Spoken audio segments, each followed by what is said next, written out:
Martineau. Toi là. Ça va faire.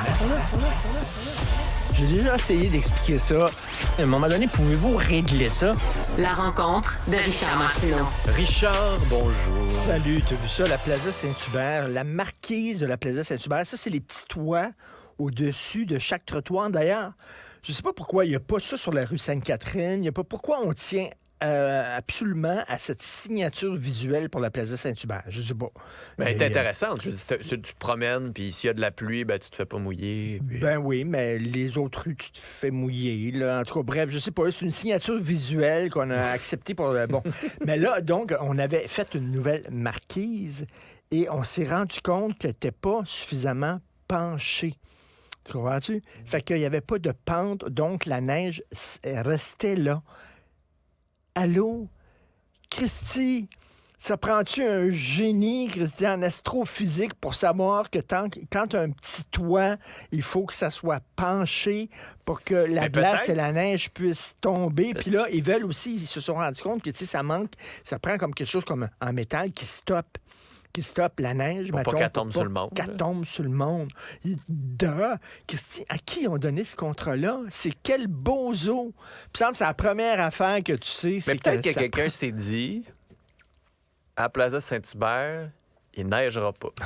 Oui. L'hiver, il neigera pas à Plaza Saint-Hubert. Je suis sûr qu'il y a quelqu'un qui a dit, la structure de la rue Saint-Hubert est dangereuse. C'est tellement... Mais je serais curieux de parler, mettons, aux gens tombent. du design. Tu sais, mettons, il y a des écoles là, qui enseignent le design, puis ils sont allés chercher des designers, puis il n'y a pas un aspect d'efficacité dans la beauté. Tu sais, c'est beau, mais si ça sert à rien, puis si c'est tout croche, puis il faut le refaire, puis... Mais tu sais, n'importe qui sait qu'il faut que ça soit en pente, parce que si c'est plat, ben là, la neige s'accumule, puis ça risque de...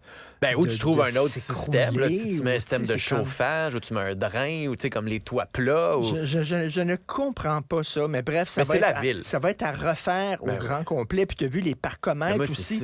Les parcomètres, tu remplaces Mario à LCN. J'avais la responsable au comité exécutif de tout ce qui est mobilité. Parce qu'évidemment, ils ont décidé, là, les parcomètres dans le centre-ville de Montréal, habituellement, ça arrêtait à 9 h. Puis c'était 9 à 21, quand tu allais c'est au ça. cinéma, par exemple, tu mettais ça, puis tu savais qu'à 9 h, ça arrêtait, puis tu n'avais pas besoin de ouvrir ton cellulaire pendant le film et remettre, là, c'est comme ça finissait à 9 h. Là, ils ont tellement besoin d'argent.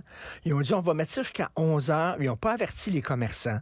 Dong, allô? Ils n'ont pas parlé à les commerçants personne. disent, ben voyons, ça n'a pas de bon sens. Là, ils ont dit, c'est vrai, on n'a pas parlé aux commerçants, donc on va mettre ça sur pause, le temps de... Premièrement, pourquoi mettre ça jusqu'à 11 h? Vraiment? Non, mais le problème, c'est que, mettons qu'il était sorti puis il avait dit, on a besoin d'argent. La ville a besoin d'argent, c'est vrai. Ça coûte cher, transport en commun, les poubelles, etc. Peut-être qu'on aurait pu avoir une discussion là-dessus, mais c'est même pas ça qu'ils disent. Ils disent que c'est pour dynamiser le centre-ville. Parce que le problème, selon eux, c'est qu'à 9 personnes à 9 heures, des gens qui se stationnent et qui ne partent plus. Et que là, ça fait en sorte qu'il n'y a plus de place pour se stationner à cause des gens qui sont là. Fait que les gens, maintenant, grâce à ça, vont aller 1 heure ou 2 au resto, au cinéma, voir un show, magasiner, 1 heure ou 2.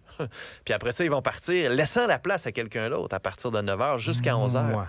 Moi. Ma face... Moi. Qui arrive au centre-ville de Montréal à 9h30, 10h? Ben, pour aller dans un bar ou un club. Là, je faisais ça, moi, quand j'étais jeune. En tout cas. Mais tu sais, c'est vraiment ça que tu veux? Mais moi, mettons que je vais au restaurant à 8 heures. Là. Si tu vas dans un bar, dans un club, habituellement, tu prends les transports communs, tu prends le taxi. C'est mieux de prendre un taxi. C'est ça, c'est un bar dans un club. Mais mettons que tu vas au restaurant. Non, mais mettons que tu vas au restaurant là, à 8 heures. Là.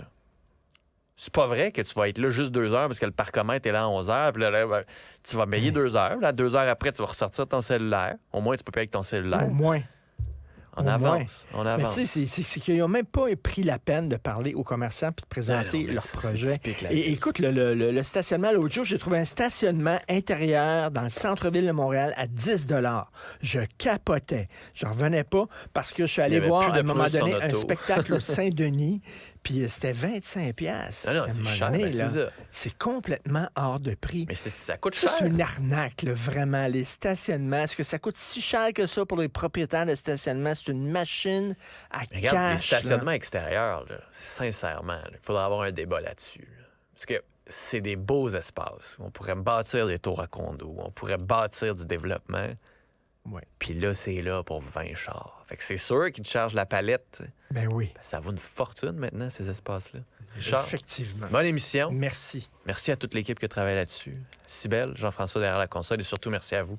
À demain.